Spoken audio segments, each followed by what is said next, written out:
ಇವತ್ತಿನ ಸೇವೆಯಲ್ಲಿ ಭಾಗ್ಯ. ಅನುಭವ ಸಾರದೊಳಗೆ 2ನೇ ಸಂಧಿಯನ್ನ ಪ್ರಾರಂಭ ಮಾಡೋಣ. 2ನೇ ಸಂಧಿಯ ಪ್ರಾರಂಭದಲ್ಲಿ ಶಿಷ್ಯನಾದಂತ ಗುರುಗಳಿಗೆ ಪ್ರಶ್ನೆ ಮಾಡ, ಗುರುಗಳೇ, ಜಗತ್ತು, ಜೀವ ಮತ್ತು ಈಶ್ವರ ಅನ್ನುವಂಥವ್ರು ಒಂದೇ ಒಂದು ಶುದ್ಧ ಬ್ರಹ್ಮದಿಂದ ಈ ಮೂರು ಯಾರು ಜಗತ್ತು, ಜೀವ ಮತ್ತು ಈಶ್ವರ ತೋರ್ಯಾವ ಅಂತ ಹೇಳ್ತೀರಿ. ಜಗತ್ತು ನೋಡಿದ್ರ ಜಡವಾಯ್ತು, ಜೀವ ನೋಡಿದ್ರ ಅಲ್ಪಜ್ಞನಾಗಿ ದುಃಖಿಯಾದ, ಈಶ್ವರ ನೋಡಿದ್ರ ಸರ್ವಜ್ಞನಾಗಿ ಸುಖಿಯಾಗಿದ್ದ. ಅದಕ್ಕ ಹಿಂಗ್ಯಾಕಾಯ್ತು? ಇವರ ಸ್ವರೂಪ ಏನು? ಜಗತ್ತಿನ ವಿಚಾರವನ್ನ ನಾ ಕೇಳಿ ತಿಳ್ಕೊಂಡೆ 1ನೇ ಸಂಧಿ ಒಳಗ. ಈಗ 2ನೇ ಸಂಧಿ ಒಳಗ ಜೀವ ಮತ್ತು ಈಶ್ವರದ ಸ್ವರೂಪ ಏನು? ಅವರು ಪರಸ್ಪರ ಭೇದ ಉಳ್ಳವರು ಅಥವಾ ಅಭೇದ ಸ್ವರೂಪರು? ಅಭೇದ ಸ್ವರೂಪರು ಆದಂದ್ರ ಈ ಶರೀರದಾಗ ಅವ್ರು ಎಲ್ಲಿರ್ತಾರೆ? ಅದಕ್ಕೆ ಅವರು ಯಾವ ರೀತಿಯಾಗಿ ಏನ್ ಮಾಡ್ತಾರ? ಅವರ ಸ್ವರೂಪವನ್ನ ತಿಳಿಸಿಕೊಡ್ರಿ ಅಂತ ಕೇಳಿದಾಗ ಮೊದಲ ಈಶ್ವರನ ಸ್ವರೂಪವನ್ನ ತಿಳಿಸಲಿಕ್ಕೆ ಪ್ರಾರಂಭ ಮಾಡಿ, ಒಂದೇ ಒಂದು ಶುದ್ಧ ಬ್ರಹ್ಮ ಚೇತನ, ಅದು ಶುದ್ಧ ಸತ್ವಗುಣವುಳ್ಳ ಮಾಯಾ ಉಪಾದಿಯಿಂದ ಈಶ್ವರ ಅಂತ ಹೇಳಿಸಿಕೊಂಡು ಮಾಯೋಪಾದಿಯಿಂದ ಈಶ್ವರ ಅಂತ ಕರೆಸಿಕೊಂಡ. ಆ ಮಾಯೋಪಾದಿಯಿಂದ ಈಶ್ವರನಿಗೆ ಸರ್ವಜ್ಞತ್ವ, ಸರ್ವಶಕ್ತಿತ್ವ, ಸರ್ವ ಪ್ರೇರಕತ್ವ ಇವೆಲ್ಲ ಸದ್ಗುಣಗಳು ಅವನಿಗೆ ಬಂದ. ಈಶ್ವರನು ಸರ್ವಜ್ಞನಿಲ್ಲದಿದ್ದರೆ ಈ ಜಗತ್ತಿನ ರಚನೆಯನ್ನ ಮಾಡ್ತಿದ್ದಿಲ್ಲ. ಯಾವುದೇ ಒಂದು ಕಾರ್ಯವನ್ನ ರಚನೆ ಮಾಡ್ಬೇಕಾಗಿತ್ತು ಅಂದ್ರೆ, ಉತ್ಪತ್ತಿ ಮಾಡ್ಬೇಕಾಗಿತ್ತು ಅಂದ್ರ ಕಾರ್ಯದ ಜ್ಞಾನ, ಉಪಾದಾನದ ಜ್ಞಾನ ಇರ್ಬೇಕಾಗ್ತದೆ. ಹಂಗ ಈ ವಿಶಾಲವಾದ ಜಗತ್ತನ್ನ ರಚನೆ ಮಾಡ್ತಾನಂದ್ರೆ ಜಗತ್ತಿನ ಜ್ಞಾನ ಈಶ್ವರನಿಗೆ ಬೇಕಾಗ್ತದೆ. ಅದಕ್ಕ ಜಗತ್ತಿನ ಎಲ್ಲ ಜೀವರ ಕರ್ಮಗಳ ಬಗ್ಗೆ, ಜಗತ್ತನ್ನ ಯಾವ ರೀತಿಯಾಗಿ ಸೃಷ್ಟಿ ಮಾಡ್ಬೇಕನ್ನುವಂತ ಈ ಒಂದು ಸರ್ವಜ್ಞತ್ವ ಈಶ್ವರನಲ್ಲಿ ಇರ್ತದ. ಆಮೇಲೆ ಬರೇ ಸರ್ವಜ್ಞತ್ವ ಇದ್ರೆ ಆಗುದಿಲ್ಲ, ಅವನು ಸರ್ವಶಕ್ತಿತ್ವದಿಂದ ಕೂಡಿಕೊಂಡಿರ್ಬೇಕು. ಈಶ್ವರನಿಗೆ ಮಾಯಾ ಉಪಾಧಿಯಾಗಿರುವುದರಿಂದ ಅದು ಅಘಟಿತ ಘಟನಾ ಶಕ್ತಿ ಉಳ್ಳದ್ದು. ಆ ಮಾಯೆ ಈಶ್ವರನಿಗೆ ಸರ್ವಜ್ಞತ್ವಾದಿಗಳನ್ನ, ಸರ್ವಶಕ್ತಿತ್ವವನ್ನ ಎಲ್ಲವನ್ನೂ ತಂದು ಕೊಡ್ತದೆ. ಅಂತ ಯಾವ ಅದು ದಿವ್ಯ ಅಘಟಿತ ಘಟನಾ ಶಕ್ತಿ ಉಳ್ಳದ ಮಾಯೆ ಇರ್ತದ, ಆ ಸರ್ವಶಕ್ತನಾಗಿ ಸರ್ವಜ್ಞನಾಗಿ ಜಗತ್ತನ್ನ ರಚನೆ ಮಾಡ್ತಾನೆ. ಅಷ್ಟೇ ಅಲ್ಲದೆ ಅವನು ಸರ್ವ ಪ್ರೇರಕತ್ವನೂ ಆಗಿರ್ತಾನೆ. ಅಂದ್ರೆ ಅವನ ಪ್ರೇರಣಾ ಇಲ್ಲದೆ ಯಾವುದು ನಡೆಯಲಿಲ್ಲ. ಜೀವರ ಒಳಗನು ಅದಾನ, ಜೀವರ ಹೊರಗನು ಅದ. ಜೀವರ ಒಳಗ ಆ ಪರಮಾತ್ಮ ಈಶ್ವರ ಜೀವರ ಕರ್ಮಾನುಸಾರವಾಗಿ ಅವ್ರನ್ನ ಪ್ರೇರಣಾ ಮಾಡ್ತಾನೆ. ಅದಕ್ಕೆ ಇವರು ಭಗವದ್ಗೀತೆ ಒಂದು ಮಾತು ಹೇಳ್ತಾರೆ, ಈಶ್ವರ ಸರ್ವಭೂತಾನ ಹೃದಯೇಶ ಅರ್ಜುನ ತಿಷ್ಠತಿ, ಬ್ರಾಹ್ಮಯನ್ ಸರ್ವಭೂತಾನಿ ಯಂತ್ರಾರೂಢಾನಿ ಮಾಯೆ. ಎಲ್ಲರ ಹೃದಯದೊಳಗ ಈಶ್ವರನು ಇದ್ದಾನೆ, ಇದ್ದುಕೊಂಡು ಅವರನ್ನ ಏನ್ ಮಾಡ್ತಾನ? ಕರ್ಮಾನುಸಾರವಾಗಿ ಪ್ರೇರಣಾ ಮಾಡ್ತಾನೆ. ಜೀವನಿಗೆ ಗೊತ್ತಿರುವುದಿಲ್ಲ ಇಂತಲ್ಲೇ ನನ್ನ ಮರಣ ಆಕ್ಕತಿ ಅಂತ. ಇಂತಲ್ಲೇ ನನ್ನ ಮರಣ ಅದ, ಈಗ ಸದ್ಯ ಒಂದು ತಾಸನ್ಯಾಗ ಮರಣ ಅದ ಒಂದು ಖರ್ರೆ, ಅವನ್ ಗೊತ್ತಿಲ್ಲ. ಆದ್ರ ಆ ಮರಣವನ್ನ ತಪ್ಸಾಕ ಈಶ್ವರನಿಗೆ ಸಾಧ್ಯ ಆಗುದಿಲ್ಲ. ಯಾಕಾಗುದಿಲ್ಲ ಅಂದ್ರೆ ಅವನ ಜೀವನ ಕರ್ಮ ಇರ್ತದೆ. ಆದ್ರ ಕರ್ಮ ಜಡವಾಗಿರುವುದರಿಂದ ಅದೇ ಪ್ರೇರಣಾ ಮಾಡುವುದಿಲ್ಲ. ಆ ಕರ್ಮವನ್ನ ನೋಡಿ ಒಳಗಿದ್ದ ಈಶ್ವರ ಜೀವನನ್ನು ಪ್ರೇರಣಾ ಮಾಡಿ ಅಲ್ಲಿ ಕರ್ಕೊಂಡು ಹೋಗ್ತಾನೆ. ಬರೀ ಒಂದು ತಾಸನ್ಯಾಗ ರೋಡ್ನ್ಯಾಗ ಆಕ್ಸಿಡೆಂಟ್ ಕಲಾಸ್. ಚಲೋ ಆಗೋದಕ್ಕೂ ಪ್ರೇರಣಾ ಮಾಡ್ತಾನ, ಕೆಟ್ಟ ಆಗೋದಕ್ಕೂ ಪ್ರೇರಣಾ ಮಾಡ್ತಾನ. ಅದ್ ಯಾಕಂದ್ರ ಅವನ ಜೀವನ ಪುಣ್ಯ ಪಾಪಗಳ ಕರ್ಮಾನುಸಾರವಾಗಿ ಪ್ರೇರಣಾ ಮಾಡ್ಲಿಲ್ಲ ಅಂತಂದ್ರ, ಅವನು ಪ್ರೇರಣಾ ಇರ್ಲಿಲ್ಲ ಅಂದ್ರ ನಿನಗ ದುಃಖ ಆಗೋ ಜಗದಾಗ ನೀ ಯಾಕೆ ಹೊಕ್ಕಿದ್ದಿ? ದುಃಖ ಆಗೋ ಜಗದಾಗ ಜೀವ ಹೋಗ್ಕಿದ್ದಿಲ್ಲ. ಬ್ಯಾಡೋ ಮಾರಾಯ ಅಂತಿದ್ದ ಗೊತ್ತಾಗಿದ್ರ, ಹೌದಲ್ಲ? ಗೊತ್ತಾಗಲಂಗ ಅವನ್ಗ ಪ್ರೇರಣಾ ಮಾಡಿ ದುಃಖಕ್ಕೋ ಸುಖಕ್ಕೋ ಆ ಪ್ರೇರಣಾ ಮಾಡಿ ಅವನ್ ಕರ್ಕೊಂಡ್ ಹೋಗ್ತಾನ. ಅದಕ್ಕ ಜೀವರ ಒಳಗಿದ್ದು ಪ್ರೇರಣಾ ಮಾಡ್ತಾನ ಈಶ್ವರ. ಅದಕ್ಕೆ ವಿಜ್ಞಾನಿ ತಿಷ್ಠನ್ ಯೋ ಅಂತರೋ ನಿಯಮಯತಿ ಅಂತ ಶ್ರುತಿ ಹೇಳ್ತಾರೆ. ಒಳಗಿದ್ದು ವಿಜ್ಞಾನಿ ತಿಷ್ಠ, ಈ ಜೀವನ ಒಳಗಿದ್ದು ಏನ್ ಮಾಡ್ತಾನವ? ಅವರ ಹೃದಯದಲ್ಲಿ ಇಟ್ಟುಕೊಂಡು ಯೋ ಅಂತರೋ ನಿಯಮಯತಿ ಮುಂದೆ ಅಂದ್ರ ಅವ್ರನ್ನ ಏನ್ ಮಾಡ್ತಾನ? ಒಳಗಿಟ್ಟುಕೊಂಡು ವಿಜ್ಞಾನತಿಷ್ಠ ಅಂದ್ರೆ ಪರಮಾತ್ಮ ಈಶ್ವರ ಒಳಗಿಟ್ಟುಕೊಂಡು ಪ್ರೇರಣಾ ಮಾಡ್ತಾನ. ವಿಜ್ಞಾನ ಮಂತರೋ ನಿಯಮಯತಿ, ಅದ ಅವ್ರಿಗೆ ಪ್ರೇರಣಾ ಮಾಡ್ತಾನ. ಕರ್ಮದಲ್ಲಿ ಪ್ರೇರಣಾ ಮಾಡ್ತಾನ, ಸುಖ ದುಃಖ ಉಂಟಾಗುವುದರಲ್ಲಿ ಪ್ರೇರಣಾ ಮಾಡ್ತಾನ. ಹಿಂಗ ಈ ರೀತಿಯಾಗಿ ಪ್ರೇರಣಾ ಮಾಡ್ತಾನ. ಅದಕ್ಕೆ ಸರ್ವ ಪ್ರೇರಕತ್ವ. ಬರೀ ಮನುಷ್ಯರಷ್ಟ ಅಲ್ಲ, ಎಲ್ಲ ಜೀವರಾಶಿಗಳ ಪ್ರಾಣಿಗಳ ಹೃದಯದೊಳಗೂನು ಈಶ್ವರ. ಬರೀ ಮನುಷ್ಯರದಷ್ಟ ಕರ್ಮ ಆಕತಿ, ಉಳಿದಿಲ್ಲ ಹಂಗೇನಿಲ್ಲ. ಪ್ರತಿಯೊಂದು ಪ್ರಾಣಿಗೂನು ಕೂಡ ಸುಖ ದುಃಖ ಮರಣ ಜನನ ಎಲ್ಲರ ಈಶ್ವರನ ಪ್ರೇರಣೆಯಿಂದನ. ಅಷ್ಟು ವಿಶಾಲನಾದಂತ ಪರಮಾತ್ಮ ಈಶ್ವರನ. ಯಾಕ? ಮಾಯಾ ಉಪಹಿತ ಚೇತನ ಅದನ್ನ ಅದಕ್ಕ ಸರ್ವಜ್ಞತ್ವಾದಿಗೂ ಬಂದಿರ್ತಾನ. ಈಗ ಜೀವರ ಒಳಗಿದ್ದು ಪ್ರೇರಣಾ ಮಾಡ್ತಾನ, ಜೀವರ ಹೊರಗಿದ್ದನು ಪ್ರೇರಣಾ ಮಾಡ್ತಾನ. ಶ್ರುತಿ ಸ್ಮೃತಿಗಳ ಮೂಲಕವಾಗಿ ಹೊರಗಿನ ಜಗತ್ತನ್ನ ನಿಯಮನ ಮಾಡ್ತಾನ. ಬರೀ ಜೀವರಷ್ಟ ಅಲ್ಲ, ಎಲ್ಲ ಹೊರಗಿನ ಜಗತ್ತಿನ ಕಾರ್ಯ ಅದು ಪರಮಾತ್ಮನ ಆಜ್ಞೆ ಇಲ್ಲದೆ ಯಾವುದು ನಡೆಯಂಗಿಲ್ಲ. ಅದಕ್ಕ ತೇನ ವಿನಾ ತೃಣಮಪಿನ ಚಲತಿ. ಒಂದು ಹುಲ್ಲು ಕಡ್ಡಿ ಆದ್ರೂ ಕೂಡ ಪರಮಾತ್ಮನ ಆಜ್ಞೆ ಇಲ್ಲದೆ ಚಲಿಸಲಾರ. ಕೇನೋಪನಿಷತ್ತಿನೊಳಗ ಒಂದು ಮಾತು ಬರ್ತಾರೆ, ದೇವತೆಗಳಿಗೂ ಮತ್ತು ಆಸುರರಿಗೂ ಯುದ್ಧ ನಡೆದಾಗ ದೇವತೆಗಳಿಗೆ ಜಯ ಆಗ್ತದೆ. ದೇವತೆಗಳಿಗೆ ಜಯ ಆದಾಗ ಅವರಿಗೆ ಅಹಂಕಾರ ಬಂದು ಬಿಡ್ತದೆ. ನಾವು ಸ್ವಶಕ್ತಿಯಿಂದ ದೇವತೆಗಳು ಆಸುರರನ್ನ ನಾವು ಸಂಹಾರ ಮಾಡಿದ್ವಿ. ಆದ್ರೆ ಪರಮಾತ್ಮನ ಒಂದು ಶಕ್ತಿ ಪ್ರೇರಣಾ ಐತಿ ನಮಗ ಅನ್ನುವಂಥದ್ದನ್ನ ಅವರು ಮರ್ತು ಬಿಟ್ರು, ನಂಬಲಿಲ್ಲ. ಇವರು ಸೊಕ್ಕ ಮುರಿಬೇಕು, ಇವ್ರದ್ದು ಅಹಂಕಾರ ಕೆಡಿಸ್ಬೇಕಂತೂ ಪರಮಾತ್ಮ ಅವರ ಮಧ್ಯದಲ್ಲಿ ಯಕ್ಷ ರೂಪದಿಂದ ಪ್ರತ್ಯಕ್ಷನಾಗಿ ಒಂದು ಹುಲ್ಲು ಕಡ್ಡಿಯನ್ನು ತಂದಿಟ್ಟ. ಒಂದು ಹುಲ್ಲು ಕಡ್ಡಿಯನ್ನು ತಂದಿಟ್ಟು ಒಬ್ಬ ವಾಯುದೇವನನ್ನ ಕರೀತಾನೆ. ಯಾರು ನೀನು? ಯಾರು ನೀ ಅಂದಾಗ, ನಾನು ವಾಯುದೇವಿದ್ದೇನೆ, ಬಹಳ ಬಲವುಳ್ಳವನ, ಎಂತೆಂತ ಮರಗಳನ್ನೇ ಉರುಳಿಸಿ ಬಿಡ್ತೇನೆ, ಎಂತೆಂತ ನೀರು ತುಂಬಿದ ಮೋಡಗಳನ್ನೇ ಹಾರಿಸಿಕೊಂಡು ಹೋಗ್ತೇನೆ. ಅದಕ್ಕ ನನ್ನಂತ ಬಲವಂತವ್ರು ಯಾರು ಅಂದ. ಹೌದಾ? ಹಂಗಾಗ ಇದೊಂದು ಹುಲ್ಲು ಕಡ್ಡಿ ಅದ, ಹಾರಿಸ್ಕೊಂಡ್ ಹೋಗ್ಬೇಕು. ಅವನ ವಾಯುದೇವನ ಶಕ್ತಿಯನ್ನು ಹೀರಿ ಬಿಡ್ತಾನೆ. ವಾಯುದೇವನ ಶಕ್ತಿಯನ್ನು ಹೀರಿದಾಗ ಅವನ ಶಕ್ತಿನೇ ಉಳಿಲಿಲ್ಲ, ಹುಲ್ಲು ಕಡ್ಡಿಯನ್ನು ಹಾರಿಸ್ಕೊಂಡಕ್ ಆಗಲಿಲ್ಲ. ಅಗ್ನಿದೇವನ ಪರಿಸ್ಥಿತಿನ ಹಂಗೆ ಬಂತು. ನನ್ನಂತ ಯಾರು ಶೂರದಾರ ಎಲ್ಲವನ್ನು ಭಸ್ಮ ಮಾಡಿಬಿಡ್ತೇನೆ ಅಂತ. ಹೌದಾ? ಈ ಹುಲ್ಲು ಕಡ್ಡಿಯನ್ನು ಸುಡು ಅಂದ. ಅವನ ಶಕ್ತಿಯನ್ನು ತಕ್ಕೊಂಡ್ಬಿಟ್ಟ, ಸುಡಾಕಾಗ್ಲಿಲ್ಲ. ಏನ್ರಿ? ಜಲದ ಅಭಿಮಾನಿ ದೇವತೆ ವರುಣ ಅವನಿಗೆ ಹುಲ್ಲು ಕಡ್ಡಿಯ ನೆನಸಾಕಾಗ್ಲಿಲ್ಲ.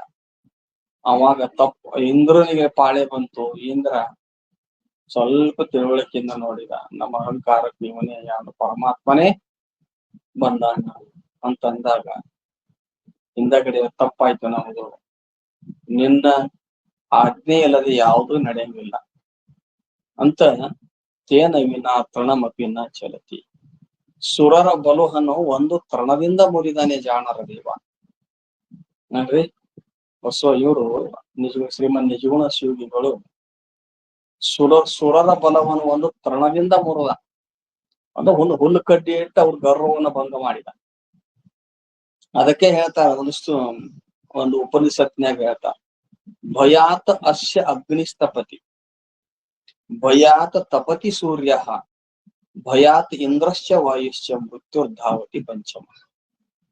ಯಾರ ಭಯದಿಂದ ವಾಯು ಚಲಿಸುತ್ತಾನೆಯೋ, ಯಾರ ಭಯದಿಂದ ಅಗ್ನಿಯು ಸುಡುತ್ತಾನೆಯೋ, ಯಾರ ಭಯದಿಂದ ಇಂದ್ರನು ತನ್ನ ಎಲ್ಲ ಕೆಲಸವನ್ನು ಮಾಡುತ್ತಾನೆಯೋ, ಯಾರ ಭಯದಿಂದ ಮೃತ್ಯು ತನ್ನ ಕೆಲಸವನ್ನ ಮಾಡುತ್ತಾನೆ ಅಂತ ದೇವರು ಎಲ್ಲಾ ದೇವಾನುದೇವತೆಗಳಿಗೂ ಕೂಡ ಈ ಜಗತ್ತಿನಲ್ಲಿ ಎಲ್ಲ ಈ ಗಿಡ ಮರ ಎಲ್ಲ ಕ್ರಿಮಿಗಳಿಗೂ ಕೂಡ ಅವನು ಏನಾಗ್ಯಾನಂತಂದ್ರ ಅವ ಪ್ರೇರಣಾ ಮಾಡ್ತಾನ, ನೇಮನ ಮಾಡ್ತಾನ. ಬಹಳ ವಿಚಿತ್ರ ಅದ.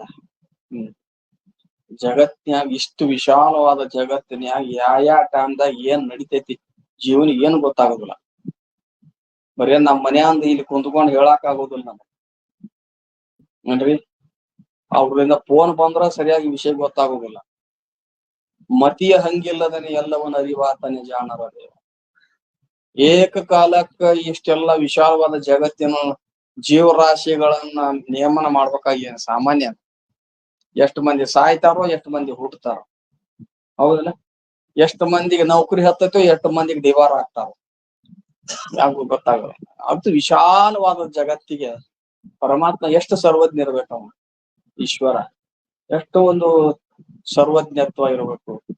ಅದಕ್ಕೆ ಪರಮಾತ್ಮನಿಗೆ ಆ ಎಲ್ಲ ಶಕ್ತಿ ಬರಬೇಕಾಗಿತ್ತು. ಅಂದ್ರೆ ಅದು ಮಾಯಾ ಉಪಾದಿಯಿಂದ, ಶುದ್ಧ ಸತ್ವಗುಣವುಳ್ಳ ಮಾಯಾ ಉಪಾದಿಯಿಂದ ಅಂತ ಈ ರೀತಿಯಾಗಿ ಹೇಳಿದ್ರು.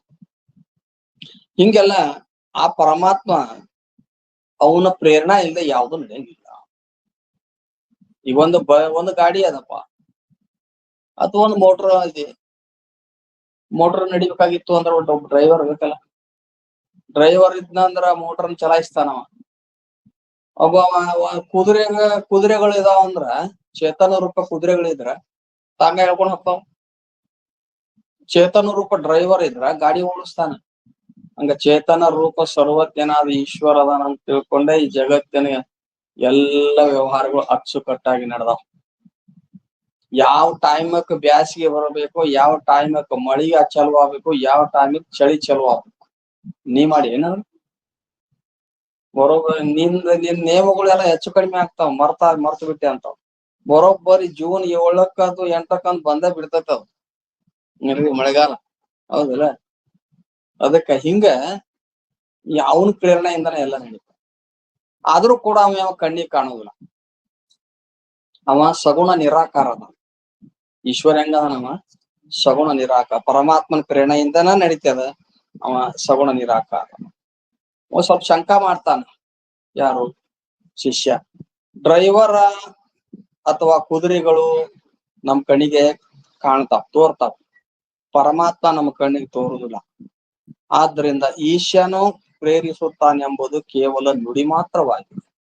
ಅಲ್ರಿ, ಗಾಡಿ ಓಡಿಸ್ತಾನಂದ್ರ ಅವ್ ಕಣ್ಣಿಗೆ ಕಾಣ್ತಾನ, ನಮಗ್ ಪ್ರತ್ಯಕ್ಷವಾಗಿ ಹೌದ್ ಬಿಡು ಅಂತ ಅನಿಸ್ತದ. ಕುದುರೆಗಳು ಟಾಂಗ ಅಥವಾ ರಥವನ್ನ ಎಳ್ಕೊಂಡ್ ಹೋಗ್ತಾವ, ಅವು ಕಣ್ಣಿಗೆ ಕಾಣ್ತಾವ, ಹೌದ್ ಬಿಡು ಅನಿಸ್ತದ. ಈಶ್ವರ ನಮ್ ಕಣ್ಣಿಗಾರ ಕಾಣಂಗಿಲ್ಲ, ಈ ಜಗತ್ತಿನ ವ್ಯವಹಾರ ಮಾಡ್ತಾನ ಅಂತೀರಿ. ನೀವ್ ಕೇಳೋದು ಅಟ ಆಗೈತ್ ನಾವ್ ಅನುಭವ ಬರೋದ್ನಲ್ಲಿ. ನೀವ್ ಹೇಳಿದ್ ಅನ್ಬೇಕಾಗೈತೆ ಅಟ್ಟ, ನಮ್ ಅನುಭವ ಬರುವುದಲ್ಲ. ಕಣ್ಣಿಗಾರ ಕಾಣುವಲ್ ನಿಮ್ಗೊಂದ್ ದೃಷ್ಟಾಂತ ಹೇಳ್ತೇನೆ ಕೇಳಂತಾರ. ಇದು ವಿವೇಕ ಚಿಂತಾಮಣಿಗಳ ಒಂದು ವಿಷಯ ಬರ್ತಾರ. ಕಾಲವೆಂತೂ ಅಮೂರ್ತವಾದೊಡಂ ಪಲ್ಲವ ಕುಸುಮಾದಿಗಳಿಗೆ ಸಾಧಕ ಮಪ್ಪುದೋ. ಬಹಳ ಚಂದ ದೃಷ್ಟಾಂತ ಕೊಟ್ರ ನಿಜಗೂ.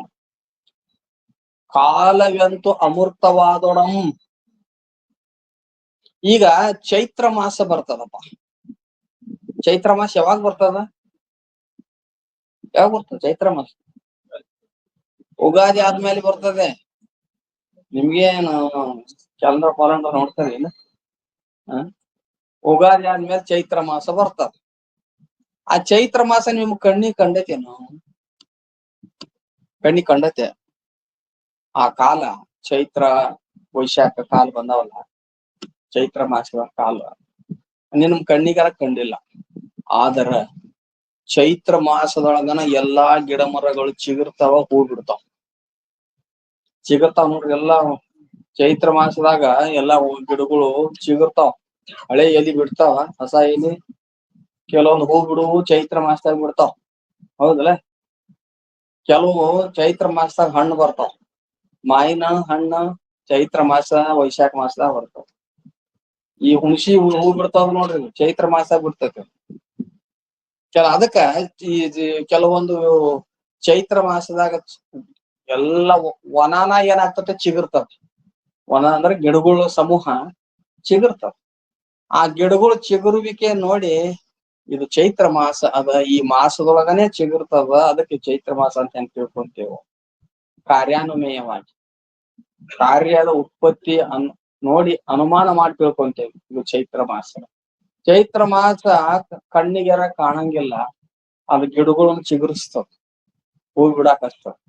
ಹಂಗ ಈಶ್ವರ ಅಮೂರ್ತವಾದೊಡಂ ಕಣ್ಣಿಗೆ ಕಾಣಿಸದೆ ಇದ್ದರೂ ಕೂಡ ಏನ್ರಿ, ಇವ ಈಶ್ವರ ಪರಮಾತ್ಮ ಕಣ್ಣಿಗೆ ಕಾಣದೆ ಇದ್ರೂ ಕೂಡ ಈ ಜಗತ್ತಿನ ಪ್ರೇರಣಾ ಮಾಡ್ತಾನ. ಜಗತ್ತಿನ ಪ್ರೇರಣಾ ಮಾಡ್ತಾನ, ಎಲ್ಲಾ ಕೆಲಸ ಮಾಡ್ತಾನ. ಹೌದ, ಗಾಳಿ ಸ್ವರೂಪತ ಜಡ ಇದ್ರು ಬೀಸ್ತದ ನೋಡ್ರಿ. ಈಗ ಮಳೆಗಾಲದಾಗ ಮೋಡ ಆಗ್ತದಲ್ಲ, ಮ್ಯಾಲ ಗರಿ ಬಯಸಿದಂತ ಮೋಡ ಅಷ್ಟು ಒಜ್ಜಿರ್ತದ, ಹೆಂಗ ನಿಂದಿರ್ತದ ಅದ ಆಕಾಶದಾಗ. ಇಷ್ಟೆಲ್ಲಾ ಈಶ್ವರ ಬಹಳ ಒಂದು ದಿವ್ಯ ಶಕ್ತಿಯಿಂದ, ಅವನ್ ನೋಡಾಕ್ ಕಣ್ಣಿಗೆ ಕಾಣಂಗಿಲ್ಲ ಕರೆ, ಅವನ್ ನಿರವಯವಾದಾನ, ಅಶರೀರಿಯಾಗ್ಯಾನ, ಕಣ್ಣಿಗೆ ಕಾಣಂಗಿಲ್ಲ ಕರೆ, ಎಲ್ಲವನ್ನ ಪ್ರೇರಣಾ ಮಾಡ್ತಾನ. ಏನ್ರಿ, ಯಾವ ಸಂದೇಹ ಅದಕ್ಕಿಲ್ಲ ಅಂತ ಈ ರೀತಿಯಾಗಿ ಎಲ್ಲದಕ್ಕೂ ಅವ ಪ್ರೇರಕನಾಗಿದ್ದಾನೆ. ಈಶ್ವರನ ಲಕ್ಷಣ ಹೇಳಿದ್ರು, ಸರ್ವಜ್ಞ, ಸರ್ವಶಕ್ತ ಮತ್ತು ಸರ್ವ ಪ್ರೇರಕ ಅಂತ ಈ ರೀತಿ ಹೇಳಿದ್ರು. ಇನ್ನ ಜೀವನ ಸ್ವರೂಪವನ್ನು ಹೇಳ್ತಾರೆ ಈಶ್ವರ ಅಂತ ಹೇಳಿದ ಯಾರಿಗೆ ಜೀವನ ಬೇಕು ಅವನ್ ಹೇಳ್ತಾರೆ. ಅಂತ ಪ್ರಕೃತಿಯ ಅವಸ್ಥಾಂತರಂ ತಾನಾದ ಹಂತೆ ಉಪಾದಾನವಾಗಿ ಜೀವಾತ್ಮ ಪೆಸರಿಂ ತೋರ್ಪುದು ಒಂದೇ ಚಿದಕಂಡ.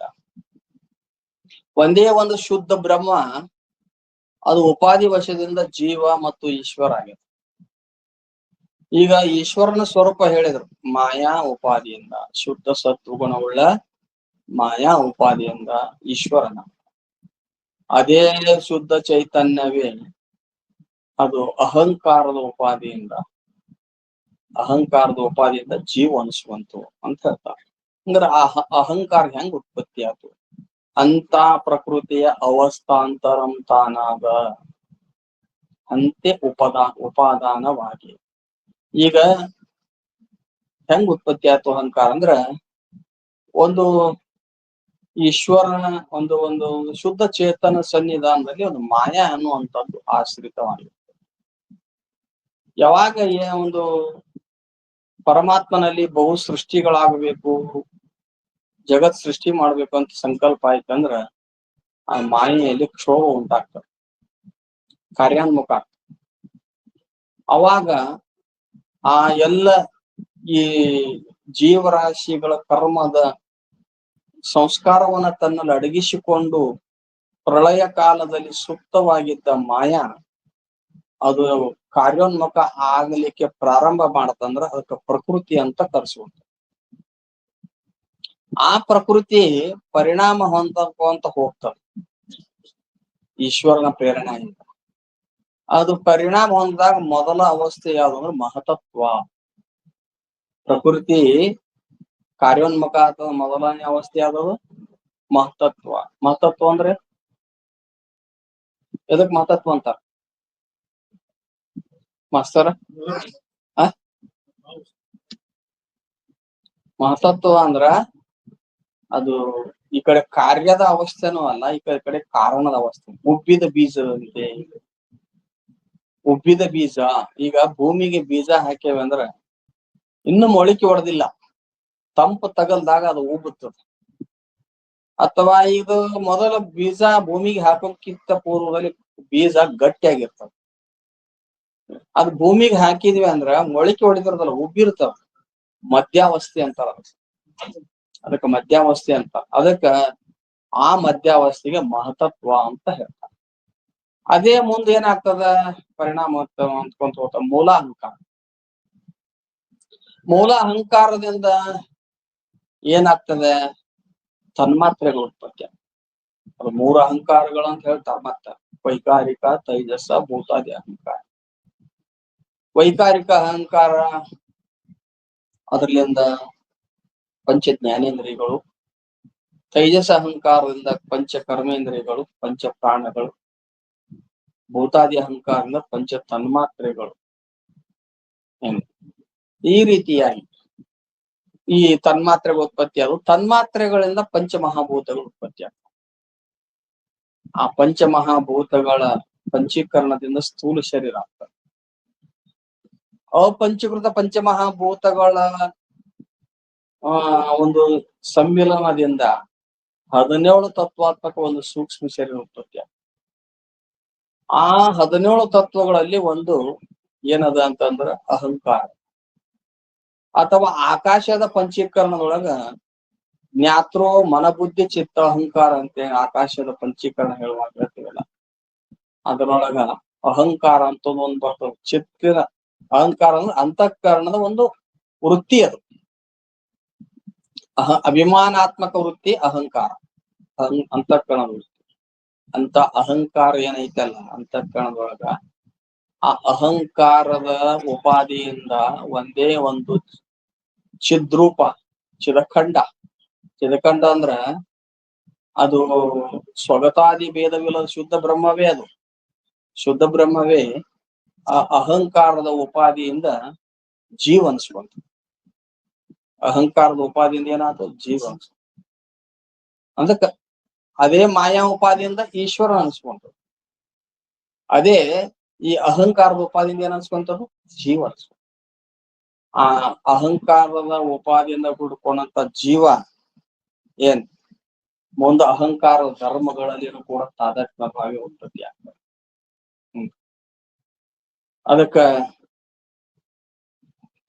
ಈ ಒಂದು ಅಹಂಕಾರ ಅನ್ನುವಂಥದ್ದು ಏನೈತಲ್ಲ, ಒಂದೇ ಒಂದು ಚಿದಖಂಡ ಅಂದ್ರೆ ಅಖಂಡ ರೂಪವಾದಂತ ಚಿತ್ತು ಚೇತನ, ಅದು ಭೇದರಹಿತವಾಗಿ ಇತ್ತು. ಅದೇ ಉಪಾಧಿ ಮೂಲಕವಾಗಿ ಈಶಾದ ಈಗ ಅಹಂಕಾರದ ಉಪಾಧಿಯಿಂದ ಜೀವ ಅಂತ ಹೇಳಿಸಿಕೊಂಡ. ಇನ್ನು ಮುಂದೆ 4ನೇ ನುಡಿಯೊಳಗೆ ಏನ್ ಹೇಳ್ತಾರ, ಆ ಅಹಂಕಾರದ ಉಪಾಧಿಯಿಂದ ಅಖಂಡ ಆತ್ಮನಿಗೆ ಕರ್ತೃತ್ವಾದಿ ಗುಣಗಳು ಪ್ರಾಪ್ತಿ.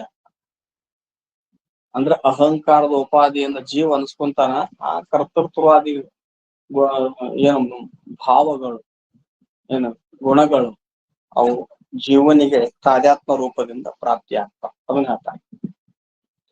ಅದು ಕರ್ತೃ ಭೋಕ್ತೃತ್ವ ಮೊದಲಾದ ಗುಣ ವಿಶೇಷದ ಹಮ್ಮಿನಲ್ಲಿ ಬೆರೆಸಿ ತದ್ಧರ್ಮವು ಆಂತುದರಿಂದ ಜೀವನೆನಿಸುವುದು.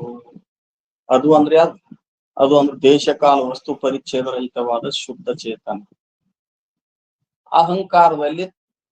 ಅಹಂಕಾರದ ಉಪಾಧಿ ಆದಾಗ ಅಹಂಕಾರದೊಡನೆ ತಾದಾತ್ಮ್ಯ ಅಧ್ಯಾಸ. ಅಹಂಕಾರದೊಡನೆ ತಾದಾತ್ಮ್ಯ ಅಧ್ಯಾಸ ಅಂದ್ರ ಅನ್ಯೋನ್ಯಾಧ್ಯಾಸ. ಅಹಂಕಾರದೊಡನೆ ಅನ್ಯೋನ್ಯಾಧ್ಯಾಸ. ತಪ್ತಾಯ ಪಿಂಡದಂತೆ. ತಪ್ತಾಯ ಪಿಂಡ ಅಂದ್ರ ಈ ಕಬ್ಬಣ ಒಲ್ಯಾಗ ಹಾಕಿ ಕಾಸ್ತಾರ ನೋಡು, ಕಂಬಾರು. ಸುಡುವುದು ಧರ್ಮ ಅಗ್ನಿದ. ಅದು ದುಂಡಗಿರೋದು ರೂಪ ಕಬ್ಬಣದ. ಆ ಅಗ್ನಿ ಧರ್ಮವನ್ನ ಕಬ್ಬಣದಲ್ಲಿ ಆರೋಪ ಮಾಡ್ತೇವೆ. ಏನು ಕಬ್ಬಣದ ಧರ್ಮವನ್ನು ಅಗ್ನಿಯಲ್ಲಿ ಆರೋಪ ಮಾಡ್ತೇವೆ. ಅಗ್ನಿ ಸುಡ್ತತೆ ಅನ್ನೋದಲ್ಲ, ಕಬ್ಬಣ ಸುಡ್ತ ಸರಿ ಅಂತ. ಕಬ್ಬಣ ಸುಡಂಗಿಲ್ಲ, ಅಗ್ನಿ ಸುಡ್ತ. ಅಗ್ನಿ ದುಂಡಾಗೈತ್ ನೋಡಂತ. ಅಗ್ನಿಗೆ ರೂಪ ಇಲ್ಲ. ಸಾಮಾನ್ಯವಾದ ಅಗ್ನಿಗೆ ರೂಪ ಇಲ್ಲ. ಅಥವಾ ಅದನ್ನ ಅಡಿಗಲ್ಲ ಮೇಲೆ ಇಟ್ಟು ಬಡಿಯುವಾಗ ಸಮೀಪ ನಿಂತ ಮನುಷ್ಯನಿಗೆ ಹೇಳ್ತೇವೆ, ಸುತ್ತಿಗೆಲೆ ಬಡಿಯುವಾಗ ಬೆಂಕಿ ಸಿಡ್ತಿತ್ತು ಸರಿ ಆ ಕಡೆ ಅಂತ. ಬೆಂಕಿ ಸಿಡಂಗಿಲ್ಲ, ಕಬ್ಬಿಣ ಚೂರು ಸಿಡ್ತಿರ್ತ. ಆದ್ರೆ ಅಂತ ನೀವು ಬೆಂಕಿ ಸಿಡ್ತೈತೆ ಸರಿ ಅಂತ. ಹಿಂಗ ಅಂದ್ರ ಪರಸ್ಪರ ಪರಸ್ಪರದಲ್ಲಿ ಪರಸ್ಪರ ಅಧ್ಯಾಸಕ್ಕೆ ಏನಂತಾರ? ಅನ್ಯೋನ್ಯ ಅಧ್ಯಾಸ. ಎರಡು ಧರ್ಮಗಳು ಆತ್ಮನವ ಅನಾತ್ಮ ರೂಪ ಅಹಂಕಾರದಲ್ಲಿ ಆಗಿರ್ತಾವ ಅಧ್ಯಾಸ. ಅಹಂಕಾರದ ಎರಡು ಧರ್ಮಗಳು ಆತ್ಮನಲ್ಲಿ ಅಧ್ಯಾಸ ಆಗಿರ್ತಾವ. ಸತ್ತು ಮತ್ತು ಚಿತ್ತು ಆತ್ಮನೂ ಇವು ಅಹಂಕಾರದಲ್ಲಿ ಅಧ್ಯಾಸ ಆಗಿರ್ತಾವ. ದುಃಖ ಮತ್ತು ಪರಿಚ್ಛಿನ್ನ ಇವು ಎರಡು ಅಹಂಕಾರದ ಆತ್ಮನಲ್ಲಿ ಅಧ್ಯಾಸ ಆಗಿರ್ತಾವ. ಹಿಂಗ ಅಧ್ಯಾಸ ಆದಾಗ ಜೀವತ್ವ ಪ್ರಾಪ್ತಿಯ ಅಧ್ಯಾಸ. ಅವಾಗ ವಿಶೇಷ ರೂಪವಾದ ಅಹಂಕಾರದ ಅದರ ವಿಶೇಷಣಗಳು ಅಂದ್ರೆ ಗುಣಗಳು ಅದ ಕರ್ತೃತ್ವ, ಭೋಕ್ತೃತ್ವ, ಸುಖ, ದುಃಖ ಮೊದಲಾದವುಗಳು ಇವೆಲ್ಲದೂ ಏನಲ್ಲ ಕರ್ತೃತ್ವ, ಭೋಕ್ತೃತ್ವ ಗುಣಗಳು ಮೊದಲಾದವುಗಳು ಇವು ಅಹಂಕಾರದ ಗುಣಗಳು. ಅಹಂಕಾರ ವಿಶೇಷ, ಇವು ಅದರ ವಿಶೇಷಣಗಳು. ಯಾವ ಗುಣಗಳು? ಕರ್ತೃತ್ವ, ಭೋಕ್ತೃತ್ವ ಮೊದಲಾದ ಗುಣಗಳು. ಇವು ಅಹಂಕಾರದೊಡನೆ ತಾದಾತ್ಮ ಆದಾಗ ಜೀವನಲ್ಲಿ ಈ ಗುಣಗಳು ತೋರ್ಲಿಕ್ಕೆ ಪ್ರಾರಂಭ ಆಗ್ತದೆ. ಕರ್ತ ಭೋಕ್ತ ಭಾವ ಅಹಂಕಾರದಿದ್ರು ಕೂಡ ಜೀವಂತ ನಾ ಕರ್ತೃ ಇದ್ದೇನೆ, ನಾ ಭೋಕ್ತೃ ಇದ್ದೇನೆ. ಯಾಕ? ಅಹಂಕಾರದಲ್ಲಿ ತಾದಾತ್ಮ್ಯತೆ ಆಗ್ಯದ. ಅದ್ರ ಅಹಂಕಾರ ಧರ್ಮಗಳು ನಾ ಸುಖಿ ಇದ್ದೇನೆ, ನಾ ದುಃಖಿ ಇದ್ದೇನೆ ಹಿಂಗ ಭಾವನೆ ಮಾಡ್ತಾನಲ್ಲ. ಎಲ್ಲರೂ ಇವು ಅಹಂಕಾರಗಳು. ಆತ್ಮನಲ್ಲಿ ಯಾವ ಗುಣಗಳಿಲ್ಲ. ಆದ್ರ ಜೀವತ್ವ ಪ್ರಾಪ್ತಿಯಾದಾಗ ಇದರ ಧರ್ಮಗಳನ್ನು ತನ್ನಲ್ಲಿ ಆರೋಪ ಮಾಡ್ತಾನೆ. ಇದು ಅಹಂಕಾರ ಅಷ್ಟೇ ಅಲ್ಲ, ಅದ್ರ ಗುಣಗಳು ಸಹಿತ ಮತ್ತಿನ್ನೂ 9 ಗುಣಗಳು ಹೇಳ್ತಾರ. ಧರ್ಮ, ಅಧರ್ಮ, ರಾಗ, ದ್ವೇಷ, ಸುಖ, ದುಃಖ, ಪ್ರಯತ್ನ, ಆಮೇಲೆ ಭಾವನೆ. ಏನು ಇವೆಲ್ಲ ಏನದ ನೋಡ್ರಿ? ಬುದ್ಧಿ, ಸುಖ, ದುಃಖ, ಇಚ್ಛಾ, ದ್ವೇಷ. ನೋಡ್ರಿ, ಇಚ್ಛಾ ದ್ವೇಷ ಅಂದ್ರೆ ರಾಗ ದ್ವೇಷ, ಪ್ರಯತ್ನ, ಧರ್ಮ, ಅಧರ್ಮ, ಭಾವನೆಗಳು. ಏನು ಇವೆಲ್ಲವೂ ಕೂಡ ಇವು ಅಂತಃಕರಣದ ಗುಣಗಳು.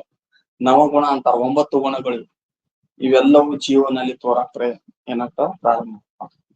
ಅದಕ್ಕ ಈ ರೀತಿ ಅಹಂಕಾರದ ಉಪಾಧಿಯಿಂದ ಕೂಡ್ಕೊಂಡು ಅಹಂಕಾರದ ಧರ್ಮಗಳಾದ ಅಥವಾ ಗುಣಗಳಲ್ಲಿ ತಾದಾತ್ಮ್ಯ ಉಳ್ಳವನಾಗಿ ವ್ಯವಹಾರ ಮಾಡುವುದರಿಂದ ಇವನಿಗೆ ಜೀವ ಅಂತ ಹೆಸರು ಬಂತು. ಇಲ್ಲಿ ವಿಚಾರ ಮಾಡಿದ್ರ ಅಹಂಕಾರಕ್ಕೆ ಸಾಕ್ಷಿಯಾದಂತ ಏನ್ ಚಿದ್ರೂಪ ಏನೈತಲ್ಲ, ಅಹಂಕಾರಕ್ಕೆ ಸಾಕ್ಷಿಯಾದ ಚಿದ್ರೂಪನಲ್ಲೇನೋ ಜೀವತ್ವವಿಲ್ಲ. ಕೇವಲ ಅಹಂಕಾರಕ್ಕನು ಜೀವತ್ವವಿಲ್ಲ.